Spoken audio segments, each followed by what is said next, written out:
ഇന്നത്തെ ഈ വീഡിയോയിൽ ഇന്നലെയും ഇന്നുമൊക്കെ ആയിട്ടുണ്ടായിട്ടുള്ള സ്റ്റോക്ക് മാർക്കറ്റിൻ്റെ വലിയ കറക്ഷനെയും അതിന് കാരണമായിട്ടുള്ള 3 പ്രധാനപ്പെട്ട റീസൺസും പിന്നെ ഈ ഒരു കറക്ഷൻ ടൈമിൽ എന്ത് ചെയ്താൽ നിങ്ങൾക്ക് രക്ഷപ്പെടാം എന്നുള്ളതിനെ പറ്റിയുള്ള ഒരു 3 ടിപ്പുകളുമാണ് നിങ്ങൾക്ക് തരാനായിട്ട് പോകുന്നത്. ആദ്യമായിട്ട് എന്തുകൊണ്ടാണ് സ്റ്റോക്ക് മാർക്കറ്റ് കറക്റ്റ് ചെയ്തത് എന്ന് നോക്കുകയാണെന്നുണ്ടെങ്കിൽ, ഇപ്പോൾ ലാസ്റ്റ് ഒരു മാസത്തെ ഡേറ്റ എടുക്കുകയാണെന്നുണ്ടെങ്കിൽ 5-6% മൊത്തത്തിലുള്ള ഒരു ഇൻഡെക്സുകളൊക്കെ കറക്റ്റ് ചെയ്തിട്ടുള്ളത്. അതായത് സെൻസെക്സ് എടുക്കുകയാണെങ്കിൽ ഏകദേശം 6% കറക്റ്റ് ചെയ്തു. നിഫ്റ്റിയും ഏതാണ്ട് അതുപോലെയൊക്കെ തന്നെ. സ്മോൾ ക്യാപ്പ് മിഡ് ക്യാപ്പ് ഇൻഡെക്സുകളൊക്കെ അതിൽ കൂടുതൽ കറക്റ്റ് ചെയ്തു. സെക്ടറൽ ഇൻഡെക്സുകൾ, ഒരു സ്പെസിഫിക് സെക്ടറിനെ പറ്റിയിട്ടുള്ള ഇൻഡെക്സുകളാണെങ്കിൽ അതിലും പലതും അതിൽ കൂടുതലും കറക്റ്റ് ചെയ്തിട്ടുണ്ട്.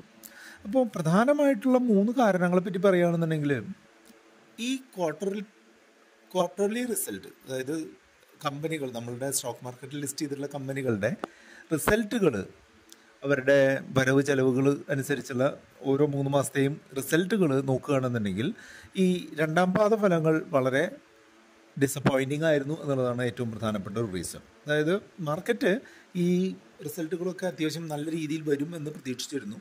പക്ഷേ മിക്കവാറും എല്ലാ കാറ്റഗറിയിലും ഗ്രോത്ത് അതേപോലെ നിൽക്കുകയോ താരതമ്യേന കുറഞ്ഞു പോവുകയോ ഒക്കെ ചെയ്തിട്ടുള്ള ഒരു അവസരമാണ് കാണുന്നത്. അതായത് പ്രധാനമായിട്ടും അവർക്ക് പല കമ്പനികൾക്കും സെയിൽസ് അത്ര ഉയർന്നിട്ടില്ല. സെയിൽസ് ഉയരാത്തതുകൊണ്ട് തന്നെ പ്രോഫിറ്റ് അത്ര ഉയർത്താനായിട്ട് പറ്റിയിട്ടില്ല. അതേസമയം തന്നെ ഇതൊക്കെ നല്ല രീതിയിൽ വരുമെന്ന് പ്രതീക്ഷിച്ചിട്ട് മാർക്കറ്റ് ലാസ്റ്റ് ഒരു 1.5 വർഷമൊക്കെ ആയിട്ട് വളരെ ഉയർന്ന രീതിയിലുള്ള വാല്യുവേഷനിലേക്ക് പോയിട്ടുണ്ടായിരുന്നു. അപ്പോൾ ഈ വാല്യുവേഷനും ആക്ച്വലായിട്ടുള്ള അവസ്ഥയും തമ്മിൽ മാച്ച് ചെയ്യാത്തൊരു സിറ്റുവേഷനാണ് പല സ്റ്റോക്കുകളുടെ കാര്യത്തിൽ ഇപ്പോൾ ഉള്ളത്. അതുകൊണ്ട് തന്നെ അത്തരം സ്റ്റോക്കുകൾ താഴെ പോകാനോ അല്ലെങ്കിൽ കുറേ സമയത്തേക്ക് മുകളിലേക്കോ താഴേക്കോ പോവാതെയുള്ള ഒരു സൈഡ് വേസ് രീതിയിൽ മൂവ് ചെയ്യാനൊക്കെയുള്ള സാധ്യതയാണ് കാണുന്നത്. അതായത് കുറേ സമയം ഇതേ ഒരു പ്രൈസിലോ അല്ലെങ്കിൽ താഴ്ന്ന പ്രൈസിലോ ഒക്കെ മുന്നോട്ട് പോകാനുള്ള സാധ്യതയാണുള്ളത്. നന്നായിട്ട് റിസൾട്ടുള്ള കമ്പനികൾ മിക്കവാറും മുന്നോട്ട് തന്നെ പോകും. പക്ഷേ ഈ മോശം റിസൾട്ട് തന്നിട്ടുള്ള, മോശം റവന്യൂ ഗൈഡൻസ് തന്നിട്ടുള്ള സ്റ്റോക്കുകൾ മിക്കവാറും താഴേക്ക് തന്നെ പോകാനായിട്ടാണ് സാധ്യത.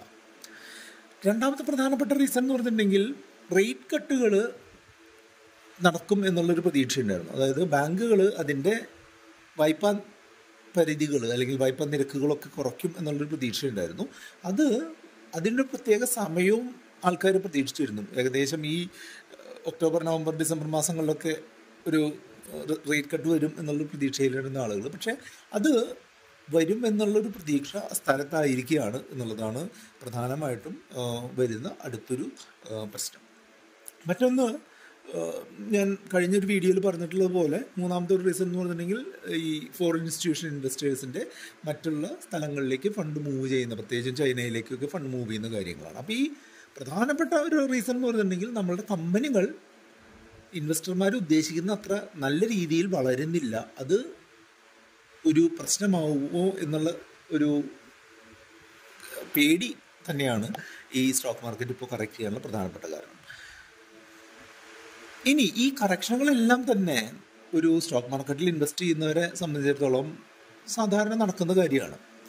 പിന്നെ ഈ ഇങ്ങനെ കറക്റ്റ് ചെയ്യുമ്പോൾ എന്താ സംഭവിക്കുകയെന്ന് വെച്ചാൽ, ഏറ്റവും ഉയർന്ന നിലയിൽ വാങ്ങിയിട്ടുള്ള പല ആളുകളും ഈ താഴ്ന്ന നിലയിൽ വിറ്റ് ഒഴിവാവേണ്ടതായിട്ട് വരും. ഒരു ഉദാഹരണമായിട്ട് പറയുകയാണെങ്കിൽ, കുറച്ച് നാൾ മുൻപ് സ്റ്റോക്ക് മാർക്കറ്റിൽ ലിസ്റ്റ് ചെയ്തിട്ടുള്ള ഓല ഇലക്ട്രിക്കിൻ്റെ ഓഹരികൾ 125-130 റേഞ്ചിലൊക്കെ വാങ്ങിയ ആളുകൾ 80-85 റേഞ്ചിലേക്ക് ആ സ്റ്റോക്ക് വന്നപ്പോൾ എന്ത് ചെയ്യണമെന്നറിയാതെ നമ്മളെയൊക്കെ വിളിക്കുക, അങ്ങനെയൊക്കെ ചെയ്തിട്ടുണ്ടായിരുന്നു. അപ്പോൾ അത്തരം ആളുകൾ ഒരു കൃത്യമായിട്ടുള്ളൊരു പ്ലാനോ പദ്ധതിയോ ഇല്ലാതെ ഒരു സ്റ്റോക്കിനെ പറ്റി കേട്ടു, അതങ്ങ് അല്ലെങ്കിൽ ഇൻവെസ്റ്റ് ചെയ്തു എന്നുള്ള രീതിയിലുള്ള ആളുകളൊക്കെ സ്റ്റോക്ക് മാർക്കറ്റിൽ നിന്ന് ഇത്തരം കറക്ഷനുകൾ വരുമ്പോൾ നാച്ചുറലി ഔട്ടാവും.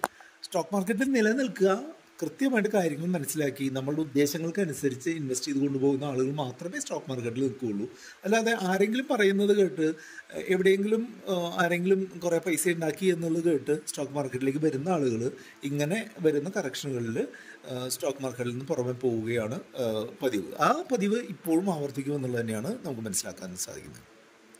ഇനി അങ്ങനെ ഒരു സർവൈവ് ചെയ്യണം. നിങ്ങൾക്ക് ഈ സ്റ്റോക്ക് മാർക്കറ്റിൻ്റെ ഈ ഒരു തകർച്ചയിൽ നിങ്ങൾക്ക് തുടർന്നു കൊണ്ട് പോകണം എന്നുണ്ടെങ്കിൽ നിങ്ങൾ ചെയ്യേണ്ട ഒരു 3 കാര്യങ്ങൾ പറയുകയാണെന്നുണ്ടെങ്കിൽ, ഒന്നാമത്തെ ഏറ്റവും പ്രധാനപ്പെട്ട കാര്യം എന്ന് പറഞ്ഞിട്ടുണ്ടെങ്കിൽ നിങ്ങൾക്ക് അടുത്തൊരു 5 വർഷത്തിനുള്ളിൽ ആവശ്യം വരുന്ന ₹1 പോലും സ്റ്റോക്ക് മാർക്കറ്റിലോ സ്റ്റോക്കുകളിലോ ഇക്വിറ്റി ബേസ്ഡ് ആയിട്ടുള്ള മ്യൂച്വൽ ഫണ്ടുകളിലോ ഇടരുത് എന്നുള്ളതാണ് ഒന്നാമത്തെ കാര്യം.